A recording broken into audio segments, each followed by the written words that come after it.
இயேசு கிறிஸ்து நாமத்தினாலே யாவருக்கும் இந்த காலை வேளையிலே நான் வாழ்த்துக்களை தெரிவித்துக் கொள்கிறேன்.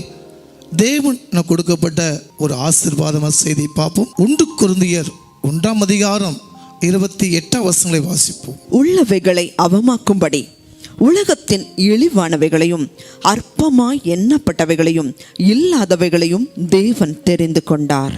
அது எப்படி அற்பமா எண்ணப்பட்ட ஆச்சரியமா ஆகும் என்று இன்னைக்கு பார்க்க போறோம். இன்னைக்கு ஒரு வேலையில எடுத்துக்கொண்டா ஒரு நல்ல திறமையுள்ள படிப்புள்ள மனுஷனை அழகு உள்ளவனாக பலசாலியாக ஒரு வேலை எடுத்துக்கொள்ளுவாங்க. சில பேர் சொல்லுவாங்க, நான் அன்லக்கி ஃபெலோ, நான் எதுக்கு ராசி இல்லாதவன், எல்லாத்தையும் இழக்கக்கூடிய மனுஷன் தான் நான் என்று சொல்வார்கள். சில பேர் சொல்லுவாங்க, எதுக்காக நான் பிறந்தேன், கடவுள் என்னை ரொம்ப சோதிக்கிறார் என்று சொல்வார்கள். ஆனால் ஒரு மனிதன் எப்தா தன் சொந்த ஜனங்கள் மூலமாக தன் தகப்பன் தன் கூட பிறந்த சகோதரர் எல்லாம் அந்த மனிதனை எப்தாவை ஒதுக்கி வைத்தார்கள்.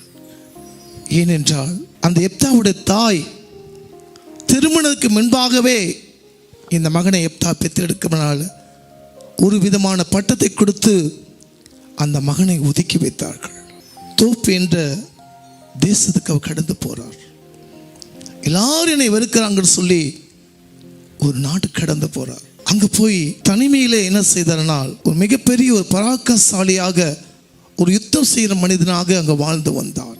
இவர் தேசத்தின் மீது பகையாக அம்மனியர் படையெடுத்து வந்தார்கள். இவங்களால யுத்தம் செய்ய முடியவில்லை, அந்த ஜனங்களுக்கு விரோதமாக எழும்ப முடியல, யாருமே ஒரு பராக்கிரமசாலி இல்லை.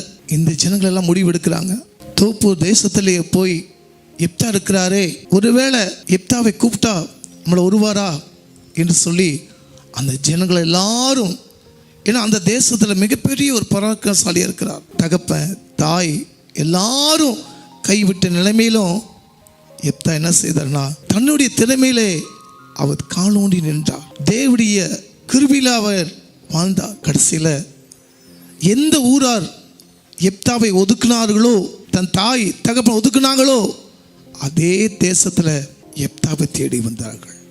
காரியங்களை தேவன் மாறுதலாக மாற்றி கொடுத்தார். வாசிப்போம். நியாயாதிபதிகள் 11:2 கீலேயாத்தின் மனைவியும் அவனுக்கு குமாரர்களை பெற்றாள். அவன் மனைவி பெற்ற குமாரர் பெரியவர்களான பின்பு அவர்கள் எப்தாவை நோக்கி, உனக்கு எங்கள் தகப்பன் வீட்டிலே சுதந்திரம் இல்லை, நீ அந்நிய ஸ்திரீயின் மகன் என்று சொல்லி அவனை துரத்தினார்கள்.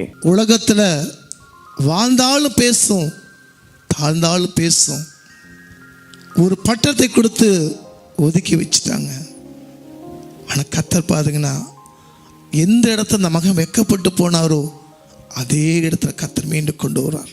அதே நியாயாதிபதிகள் 11:18 வாசிப்போம். அப்பொழுது எப்தா கீலேயாத்தின் மூப்பரோடு கூட போனான். கீலேயாத்தின் மூப்பரோடு போனார். ஜனங்கள் அவனை தங்கள் மேல் தலைவனும் சேனாபதியுமாக வைத்தார்கள். எப்தா தன் காரியங்களை எல்லாம் மிஸ்பாவிலே கர்த்தருடைய சன்னதியிலே சொன்னான். அவங்க விரோதமா எழும்பின எல்லா ஜனங்களையும் அவ யுத்தம் செய்து என்ன செய்த ஜெயித்தார் எப்தா. ஒருவேளை நீங்க ஏதாவது தவறு செய்திருக்கலாம், உங்களை குற்றவாளி சுமந்திருக்கலாம், உங்களை ஒதுக்கி வச்சிருக்காங்களா, சமுதாயம் உங்க தள்ளி வச்சிருக்கிறா, ஊர் உங்க தள்ளி வச்சிருக்கிறா, குடும்பம் உங்க தள்ளி வச்சிருக்கிறாங்களா, நீங்க என்ன பாவம் செஞ்சாலும் ஆண்டவர்கிட்ட மண்டாடுங்க. எங்க வெக்கப்பட்டு போனாரோ அதே தேசத்துல எப்தாவை உயர்த்தி அந்த ஜனங்களுக்கு முன்பாக கர்த்தர் உயர்த்தி வைத்தார். அற்பமா எண்ணப்பட்ட உன் வாழ்விலும் ஆச்சரியமாக தேவன் செய்து முடிப்பார். ஆண்டவர் சொல்ல, உன் நினைவு என் நினைவு இல்லை.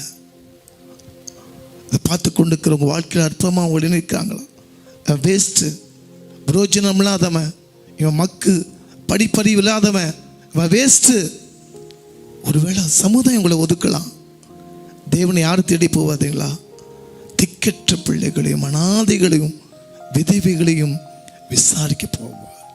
நிச்சயமா சொல்றேன், இதை பார்த்து கொண்டு ஒருவேளை சமுதாயம் ஜனங்கள் உங்களை ஒதுக்கியிருந்தாலும் இந்த வாக்கு தத்துவம் உங்களுக்கு தேவன் கொடுக்கிறார். அற்பமா எண்ணப்பட்ட உன்வாலும் ஆச்சரியமா கர்த்தர் இன்றைக்கு அவர் செய்து முடிப்பார். கண்கள் நம்ம ஜெபிப்போம். அன்பு பரலோக பிதாவே, மிகப்பெரிய ஒரு வாழ்க்கையிலே தோல்வியான ஒரு மனிதனை பார்த்தோம். சமுதாயம் புறம்பு தள்ளப்பட்ட ஒரு மனிதனை பார்த்தோம். அவன் மிகுந்த தோப்பின்ற தேசத்துக்கு போய் ஒரு பராக்கிரமசாலியாக வந்தான். அதே தேசத்தில் அந்த அவளுக்கு யுத்தம் செய்யும் போது அந்த ஜனங்க கூட்டிகிட்டு போய் எல்லாத்தையும் முறியடித்து அந்த இடத்துல அவன் வீண் என்ற தள்ள இடத்துல ஒரு தலைவனாய் உயர்த்தி வைத்தீர். அதே போல் என் பிள்ளைகளை எங்கெல்லாம் வெக்கப்பட்டு போனாங்களோ அவங்க தலை உயர்த்தி வைங்க. ஆசீர்வதியும் இயேசுவின் நாமத்தினால பிதாவே.